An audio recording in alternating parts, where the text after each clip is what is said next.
Hello, Year 7. This is Mr. Palmer here. It's time for your third distance learning lesson. So this is for the week beginning Monday, the 11th of May, 2020, and it's lesson 3, which is crafting language techniques.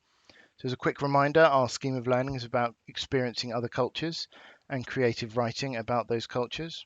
Our big question is, how do writers present various places around the world? And to remind you, by writers, we really mean us, because we're doing the writing here. So how do we present those various places around the world?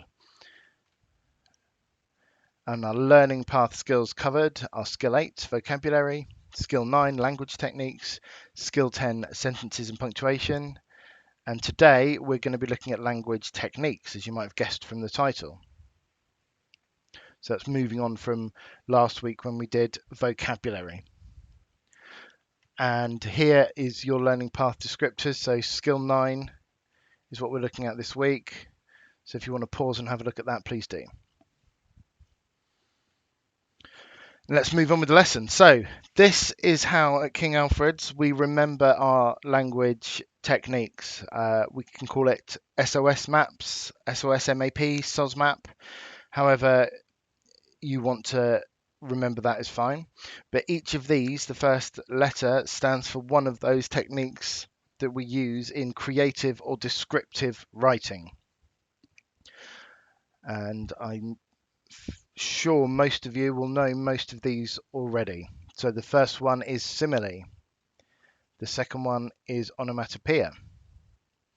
The third one is semantic field. I know you know that one because we did it last week. The fourth one is metaphor. The fifth one is alliteration. And the sixth one is personification. So that's SOSMAP, simile, onomatopoeia, semantic field, metaphor, alliteration, personification. If you want to write that down, please pause the video now to do so. We're going to move on for a little bit of a revision exercise because I know you know a lot of these already. So a quick exercise in revision. On the left hand column here, you can see the names of all those techniques: simile, onomatopoeia, semantic field, metaphor, alliteration, personification. This center column is the definition, what those mean. And in this column here is an example of each one. You can see that in the center column, I've numbered them in purple, 1 to 6. And over here, they're a bit missed out here, but they're lettered A, B, C, D, E, F. And your task now is to write down each of these words. If you already did that on the last page, you can use those ones. And then for simile, I want you to write down which number is the description of a simile and which letter is an example of simile. And I'll let you pause now and do that task.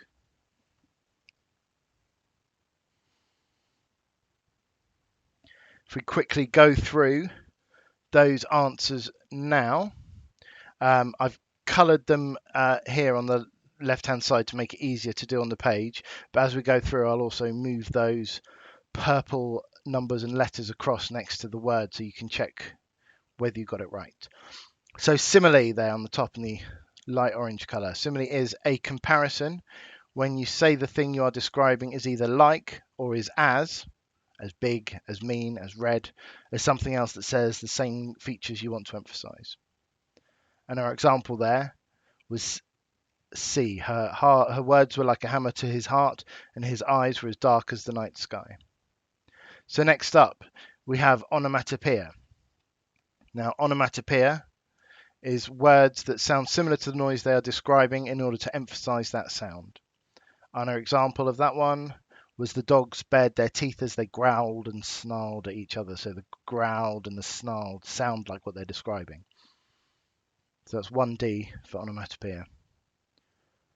Semantic field, we did this last week, so you should know this one, is a group of words all related to the same idea in order to highlight that idea. For example, this one here, the playground became a battlefield each break time. Everywhere he looked, attacking forces approached and he had no way to defend himself. They were the enemy and he was outnumbered. So for that one there, we have obviously the semantic field of war, of battle, to make the school life seem like war. So 5B for semantic field. Now metaphor is a comparison, but when you say the thing you're describing is something else that shares the same features you want to emphasize. For example, he was a grizzly bear in the morning. No one wanted to be around him, or the fire inside her grew as she became enraged. So 6F for metaphor there. Alliteration, two or more words in a row, or very close to each other, that start with the same letter or sound to emphasize a particular idea or an image, such as the fountains of flowers cascading over the bride and groom as they left the church. 4A. And finally, we have personification, which is when you describe non-humans as having human features, characteristics, or behaviors in order to create and emphasize an idea or an image, such as flurries of leaves dancing in the wind. Leaves can't dance, neither can flurries, but put them together and you have this lovely image that's created in your mind as you read. So there they all are. I'm just going to rearrange them so that they're next to each other. And that is as it appears on your knowledge organizer as well, that's attached to this lesson. So semantic field we did last week, so we don't need to talk about that this week. We did lots of practice on it last week, that's fine. And I'm only going to concentrate on 3 language techniques this lesson. And in fact, this scheme of learning, we're going to leave 2 of them out. So we're just going to concentrate on semantic field, which we've already done. And then we're going to concentrate on simile, metaphor, and personification. Now, the reason I've put those 3 together, simile, metaphor, and personification, is that they're all very similar. They're all called figurative techniques, which is essentially when you describe something as being something else or like something else. So they're all very similar. It's just the way that you do it, and sometimes the thing you're talking about depends on whether it's a personification or simile, but really they're very, very similar. And what we're going to do this lesson is we're going to look at each of those in turn and do some practice on them. So the first one is simile, which is a comparison, but when you say the thing you're describing is either like or is as big or as mean or as red as something else that shares the same feature you want to emphasize. Then for each of these features, I'm going to give you a few warnings of what not to do with them, and I'll give you a few great examples from literature as well. So here are our bad simile alerts, and I'll just talk you through these. So the sun was as yellow as a high-vis jacket. Now, this is a simile where we have done exactly what the description said. The sun's yellow, a high-vis jacket is yellow, and we've described the sun and we've linked it to a high-vis jacket. The reason it doesn't quite work is that this high-vis jacket is a very, what you'd call mundane or boring thing. It's something that someone wears on a building site or a teacher wears when they're telling you to get on the bus. It's not a beautiful object. It's not an inspiring object. It's not a nice object. It's a very functional, plain object. And if we're describing the sun, we're normally wanting to describe how wonderful and magnificent the sun is. So likening it, likening it to a high-vis jacket means we're taking some of that power away from the sun. So you have to make sure the thing you're comparing it to isn't just something that is apt. We have to make sure that it's something that evokes some kind of feelings that we want to evoke in our reader. The second one here, her eyes were like 2 brown circles with big black dots in the middle. Again, this hasn't really described those eyes very well. They might well be 2 brown circles. They might have big black dots in the middle. It doesn't really evoke anything in those eyes for me. It doesn't make me think that they're nice or they're mean or they're beautiful or they're ugly or anything. It just makes me think that she's a cartoon character who hasn't been drawn particularly well. So again, that's simply not helping me as a reader to understand what it is my writer wants me to see. He was as tall as a 6'3" tree. So in this one, what we've done is stated basically how tall the man is. He's as tall as a 6'3" tree. But the problem there is we're leaving nothing to the imagination at all. It's almost the opposite of these ones. So why not just say he was 6'3", or he was as tall as a tree?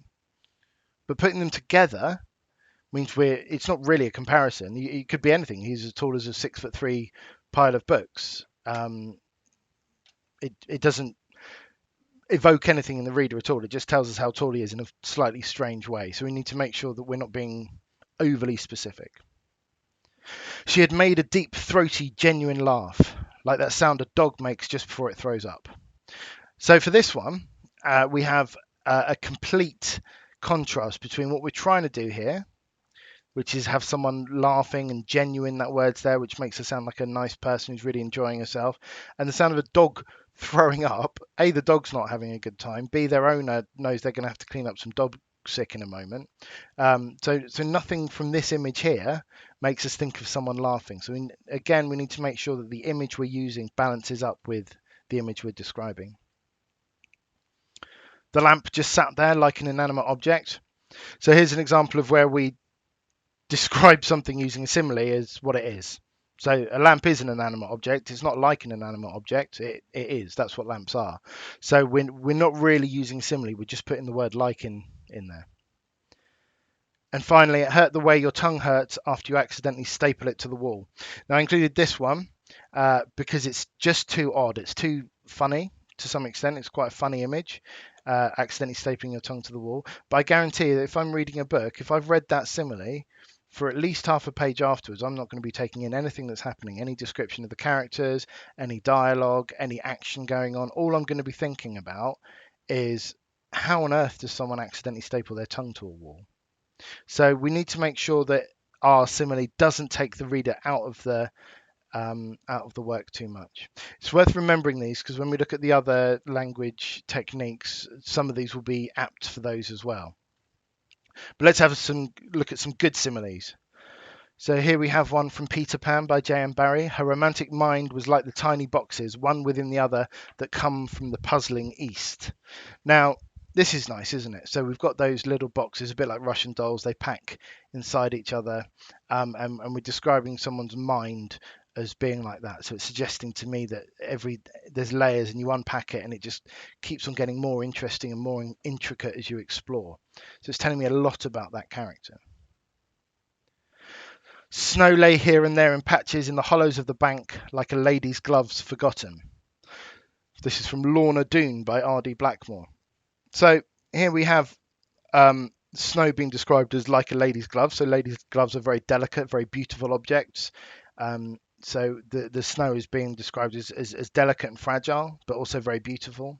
But the forgotten is suggesting to us that there's not a lot of snow around now. There's only bits of it.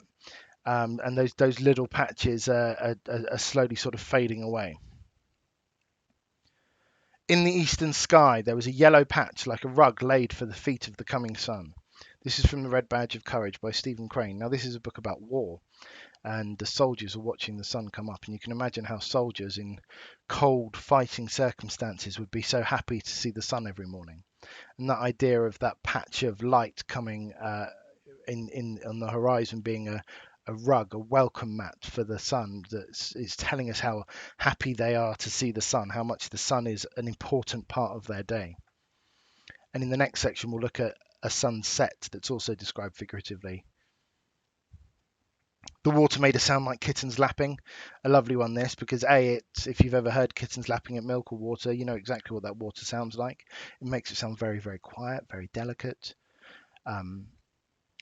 Very, very fragile and like a thing you could miss if you weren't listening out properly. That's from The Yearling.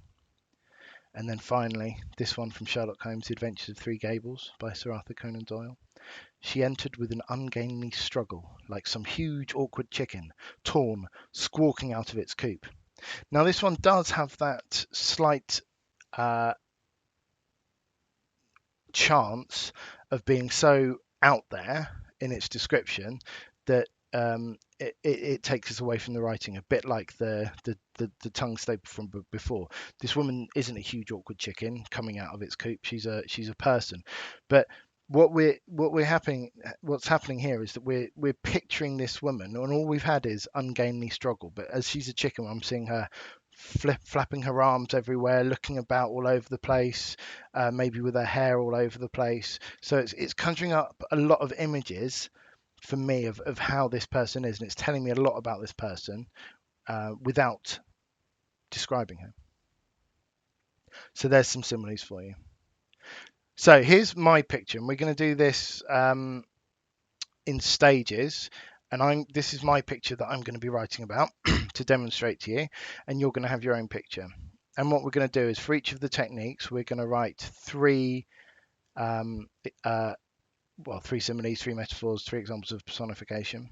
We're then going to redraft them into sentences to make them fuller. And I'll show you how we do that. And then at the end, we're going to put all our descriptions together to make a paragraph. So here's my picture here.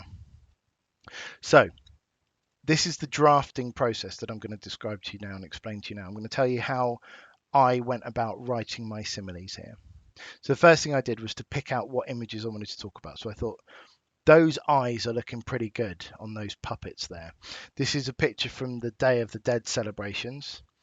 And these puppets are made of paper mache, and there's people in them moving them around, and they're these big skeleton puppets. But the Day of the Dead, as you'll remember from Trash, is when people go out to celebrate the lives of the people who they've lost and their families, and this is part of that celebration. So these eyes, my first thought with these eyes was they look a bit like bottomless pits. So that was my idea. I wrote that one down. I like bottomless pits because it evokes that idea of danger, that idea of it being eternal, like the eternal afterlife. So it really links into the idea of skeletons in the Day of the Dead. I then had a look at their teeth because those teeth are quite remarkable, aren't they? Very lined up, very even. And I was thinking, what do they look like? What do they look like that can link to death? And I thought, oh, well, of course they look like gravestones, don't they? So I've written down there, teeth like gravestones. And then my third image for the simile I picked out were these people at the front, these tourists. And I thought, how can I link that? How can I make them seem sinister and like death? And they're sort of sitting there waiting for their turn, waiting to get in there. This girl's having a photo taken, so someone else wants to get in next. But what sits around and waits for death? And of course, vultures do, don't they? So I put the tourists are like vultures. So there's my draft. These are similes, but these aren't similes that have been drafted. These are like the first idea that you have. You'll notice they all say like. I haven't put any that are as. I haven't put them into sentences. They're all, well, that one's got 4 words, but other than that, they're all 3-word sentences. They're not enough. So eyes like bottomless pits. I thought, how can I redraft this one? How can I make that into a coherent sentence? And that one actually, I just changed the simile to be an as. So eyes as deep as bottomless pits. And I've left that one like that. So that's a short, simple sentence there. Teeth like gravestones. I wondered if that needed a bit more of an explanation. So I put teeth lined up like perfect little gravestones. So again, simple sentence.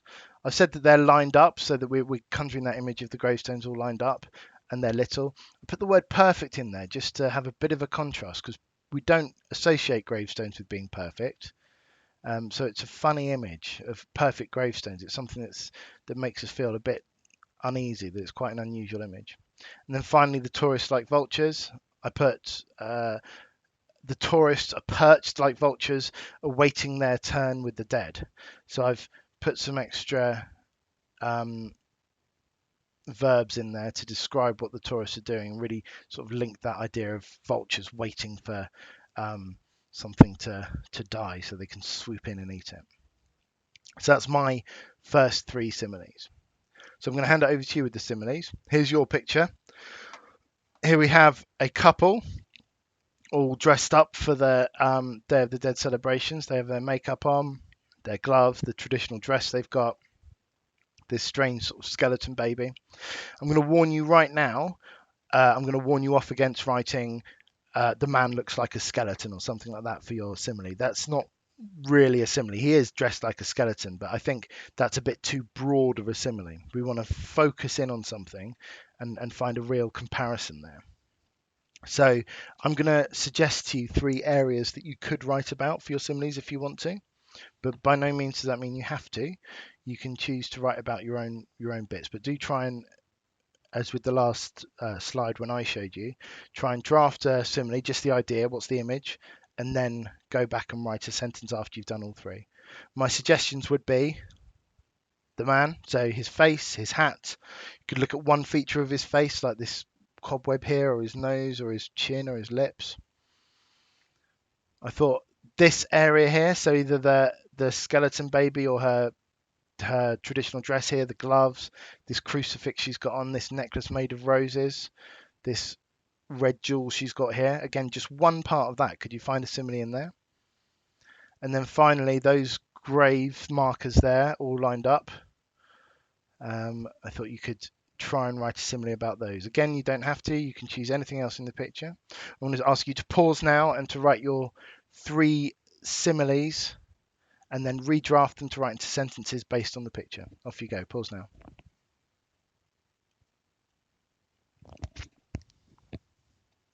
And if we move on from that, we will move on to metaphor, which is also a comparison, but this time you say the thing you're describing is something else. So you don't use the like or the as, you just literally describe it as being that other thing. So some bad metaphors, remembering that those ideas from before can still carry across here, but here's some new stuff. Suddenly she was pinned by the spotlight, a struggling fish caught in a spider's web. Now, this is what's called a mixed metaphor. Very, very commonly happens. So if something's pinned, I would expect that to be maybe either an insect or a butterfly, or maybe a wrestling move. So she's been pinned by the spotlight, and now she's a fish, and now she's caught in a spider's web. Fish don't often get caught in spider's web. That would be a big spider. So is she a fish? Is she an insect? Is she a wrestler? Is she on the stage? I have no idea. There's too many metaphors here for me to be able to pick out what is actually going on. So make sure that you try and limit your metaphors to one at a time. And this second example here, the job paid peanuts, and on today's shift she had gone through hell and back. These are what are called cliches. We all know paid peanuts is something that we say about jobs when they don't pay very well. We've all used that phrase, I've gone through hell and back today. We haven't literally gone to hell and back today. It just means I've had a bad day. Jobs don't literally pay peanuts unless you're an elephant. Jobs will pay you, or a monkey, I guess. Jobs pay money. So it's a metaphor, but it's quite a cliched metaphor. So there's some traps to look out for there with the metaphors. And again, here's some really nice ones. So here's the sunset I promised you earlier. The sun in the west was a drop of burning gold that slid near and nearer the sill of the world. So this is from Lord of the Flies by William Golding, and this time it looks like the sun's melting. So if you heat gold up, it melts, and it's almost like it's sliding off a windowsill at the edge of the world. It's going down. It's a beautiful image of it just sort of melting into night. But soft, what light through yonder window breaks? It is the east, and Juliet is the sun. That's from Romeo and Juliet by William Shakespeare. So in this, again, we've got the sun. The character Romeo is saying that seeing Juliet coming out from her window, he's watching her window and she's coming out onto a balcony. Seeing her coming out there is like seeing the sun coming up in the morning. He's so in love with her that he associates her with all those wonderful things that we associate the sun with. Here's one that some of you might be used to in your school lives. Mr. Neck storms into the class, a bull chasing 33 red flags. So we know Mr. Neck is in a mood, don't we? He's really angry. He's already enraged like a bull. We know that bulls are meant to be made angry by red flags. We haven't mentioned them once, but we know that these 33 red flags are the children. No one's suggesting that for some reason there are 33 flags in the class waving around. We know those are the children, and that Mr. Neck is just looking for a fight with one of them and he's angry. So a really good description there of a particularly angry teacher. And then here we have quite an abstract one. So the abstract is things that are very difficult to explain because they don't have a physical presence. And this is from The Fault in Our Stars. And he says, my thoughts are stars I cannot fathom into constellations. Okay, so constellations are the shapes that we make out of stars that we take the signs of the zodiac from, etc. And what this character is saying, that he knows what his thoughts are, he can see his thoughts, they're very clear, but he can't group them together to understand what's happening. Right, so back to my picture here, the skeletons, and I'm going to try and put out 3 metaphors here that will help me with my description. So first off, I've looked at the puppets. Ignore this. This arrows extended for some reason.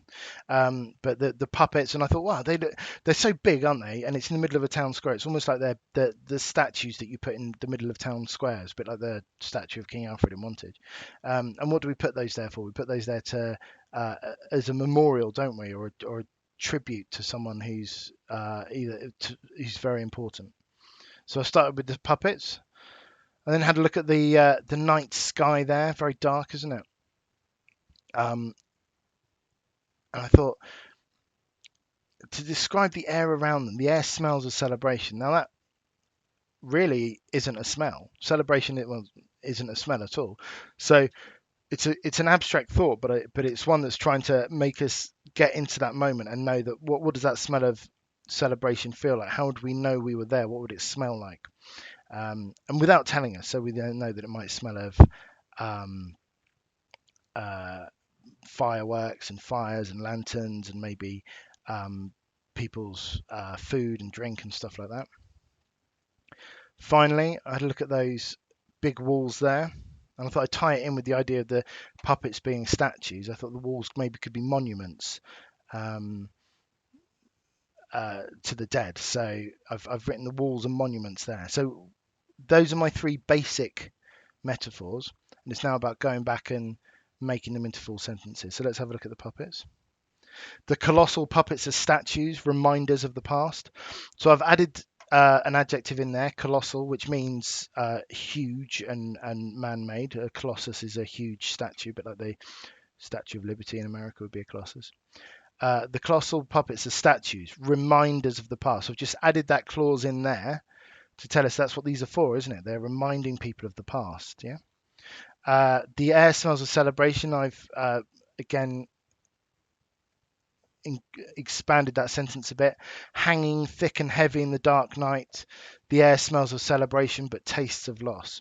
So I added in that second taste there, that second idea, the taste of loss. Now, it's not going to literally taste of loss, but it's the idea that people are, as well as celebrating the life of people who've passed on, are also going to be thinking about the loss of them, aren't they?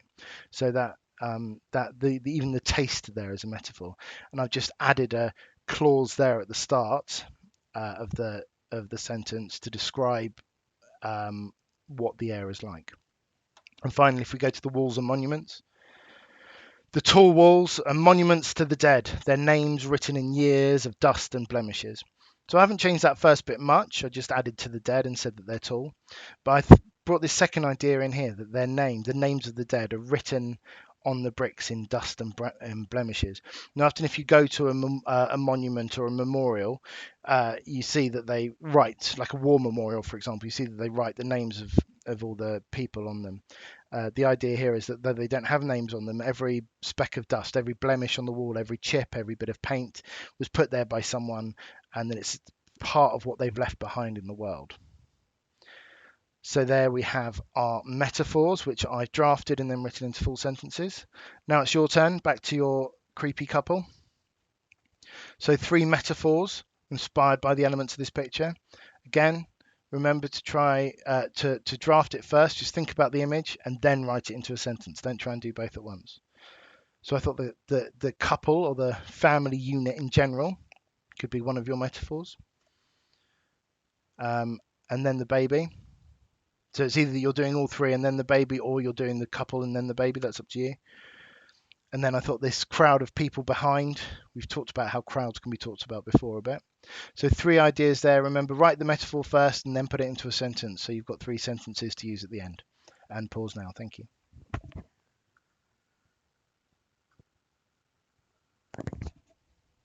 And if we move on, finally, to personification, which is when we describe something non-human as having human features, characteristics, or behaviors in order to create or emphasize an idea or an image.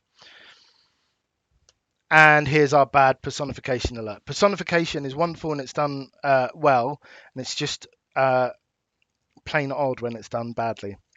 So let's have a look at some ideas. The table shook my hand as I sat down. Now, we might well say that the table welcomed me if it was a table with food on and you're hungry or something like that. But the idea, it's just a bit too much here. The table's not going to extend a hand. It can't. So it's too much personification. The Sun sang a cover version of his favorite BTS song. Okay, so again, this is way too much. We've got a lot going on here. So the Sun sang as I walked down the road is a wonderful bit of personification. Or the Sun sang a love song to me as I walked down the road. But we're being very specific that it was a cover version of his favorite BTS song. So suddenly the Sun's not only singing, but it's aware of BTS. It has a favorite song. It's produced a cover version of it. All this is way too much because the Sun hasn't done any of those things. So our personification is becoming too much like a characterization, or actually making that inanimate object into a character.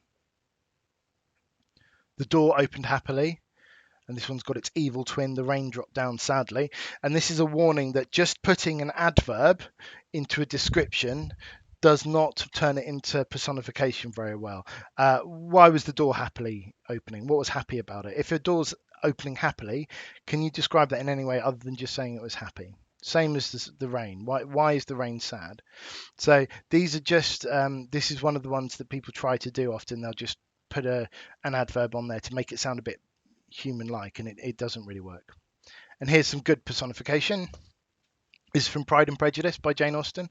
Her heart was divided between concern for her sister and resentment against all the others.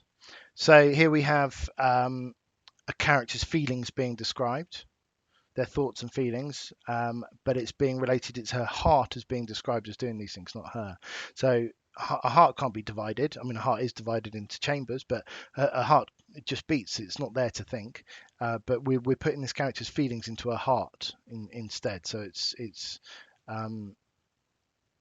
helping us to understand how fundamental those feelings are for her. When it comes, the landscape listens, shadows hold their breath. That's from There's a Certain Slant of Light by Emily Dickinson.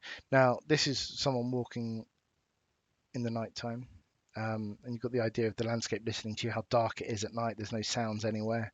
Shadows are holding their breath. Even the shadows daren't make a noise because it's all so quiet. So this one really helps to encapsulate that idea of being alone, being in the dark, and almost like the world around you is listening to you, and you're the only thing. You're the center of that world. Flight by John Steinbeck. Five-fingered ferns hung over the water and dropped spray from their fingertips. Now, this is a very subtle one. So we've ferns hang over water, ferns drop spray, but it's the fact that we've given them fingers and five fingers as well. It just makes these plants suddenly seem like human beings leaning over water with their hands dipping into the water. So a very subtle use of personification there. And finally, quite a famous one, this, April is the cruelest month. That's from The Wasteland by T.S. Eliot. Now, that's the idea that a bunch of days could have any kind of characteristic. April is the cruelest month. But we understand what that means. April is cold normally. It's normally very wet. It's far from Christmas. It's far from summer.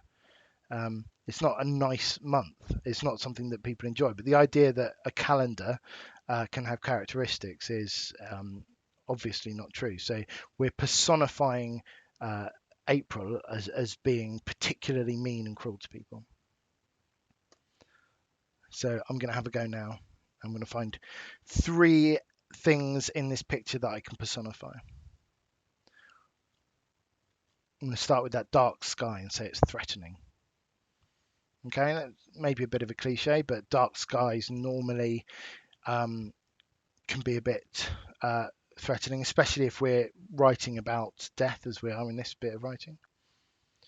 I've picked out those balloons on the side, and you see that little stand where they're selling souvenirs. And I've put the gifts are waiting in line, so that idea that the presents want to be bought. And then finally, those electric lights offering a bit of hope. So I've balanced those lights against the dark sky. So again, those are just the ideas. Those are just my drafts, and then it's a case of writing them up into full sentences. So the dark sky threatens all who dare glance up, reminding them that they too will one day be memories. So I've actually made it a lot darker now, so that it's anyone who looks up in the sky is reminded by this whole celebration, but by the sky itself, that one day they'll be the people there being remembered. So the gifts waiting in line wanted to personify them a bit more. So gifts and trinkets wait patiently to be selected, eager to perform their celebratory duties. Now here I've tried to make out like these the whole reason for these toys and these balloons existing is that they're there to make people happy, a bit like Toy Story, I suppose. So they're really eager to do it. I have put an adverb in there, so that wasn't a rule against using adverbs, but notice how it's in the middle of all the rest of it. And they're patient, they're gifts, they're not going to be, when someone buys them, if we were characterizing them, they're not going to be angry that it took so long. All they want to do is be gifts. Again, that's quite a nice image to put in amongst all the slightly dark ones we've had. And then that hope offered from the light. I've got the electric light offers hope, reminding all that the darkness can only oppress them till morning. So I've directly used that light as a contrast to that dark sky. So it's almost like the lights here is a protection against that dark sky. And if they make it till morning, everything will be fine. So that's the last of my 9 sentences. And now you're going to write the last of your 9 sentences. Again, remember, write the idea down, the image, then put it into a sentence. It's got to be that grave in the background there, hasn't it? Big grave, fresh dug grave there. I thought her umbrella was quite an interesting thing you could talk about. And finally, his lantern there. And we talked about some ideas with light before as well, so you might want to use some of those if you want to. So 3 ideas, then put them into 3 sentences, and you can pause now.